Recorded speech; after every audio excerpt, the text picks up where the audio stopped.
নয়, আমার পাশের ছেলেরে, আমার পাশের এক ভাইটার ছেলের বিয়ে করাইলো। শ্বশুর বাড়ি থেকে হুন্ডা, এরপরে একটা বড় একটা টিভি, এরপরে খাট আলমারি কত কিছু দিল।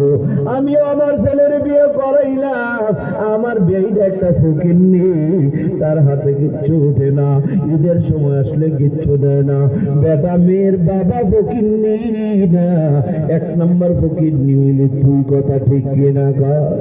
একটা মেয়ে পালতে কত কষ্ট, বাবারে জিজ্ঞেস করে দে, মারে জিজ্ঞেস করে দে। লাইলা পাইলা একটা টাকা কামাই খায় নাই, তোর ছেলের কাছে দিয়ে দিছে, এটা তো শুকর আদায় করার দরকার ছিল।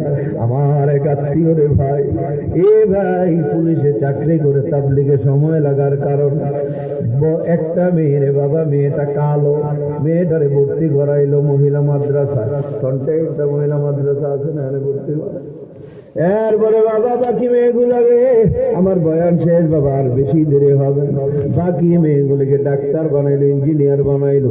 এ বাবা এই মেয়েটাকে কালো দেখা মহিলা মাদ্রাসায় পড়াইলো, টাকাও কম গেছে, বোর্ডিং এর বিল হইল 2000।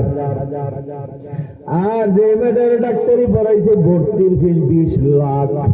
কয় লাখ? 20 লাখ। শেষ পর্যন্ত পড়াইয়াতে 52 লক্ষ টাকা তার খরচ। আর একটা ইঞ্জিনিয়ার বানাইছে, যেই মেয়েটারে ডাক্তার বানাইলো 52 লাখ টাকা খরচ করে, এর বিয়ে দিতে খরচ হয়েছে 21 লাখ।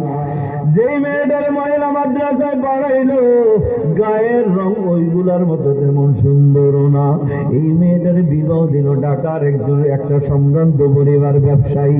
ওই ছেলেটাও বাবা 3 চিল্লার সাথে বড় ব্যবসায়ী। ছেলেটার সঙ্গে বিবাহ ঠিক হইল, ছেলের বাবা তো দিনদার না।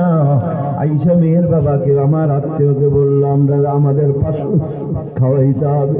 উনি বাবা রাজি হয়ে গেল, আবার মনে মনে 500 লোক কেমনে খাওয়াবে, এত টাকা। এ বাবা রাজি হইয়া গেল, ছেলেটা ইশারা দিল আপনি রাজি হয়ে যান। মেয়ের বাবা রাজি হয়ে গেল। ছেলেটা রাতের বেলা ব্যবসা প্রতিষ্ঠান বন্ধ করে, অফিস থেকে সোজা গাড়ি নিয়ে মেয়ের বাড়িতে, মেয়ের বাবার কাছে 10 লক্ষ টাকা দিয়ে বলি, টাকা দিয়ে আপনি খানার আয়োজন করবেন, কারণ বৈরাত খাওয়া হারাম। এটা ওয়াজ করলে আমার বাবা বুঝবে না।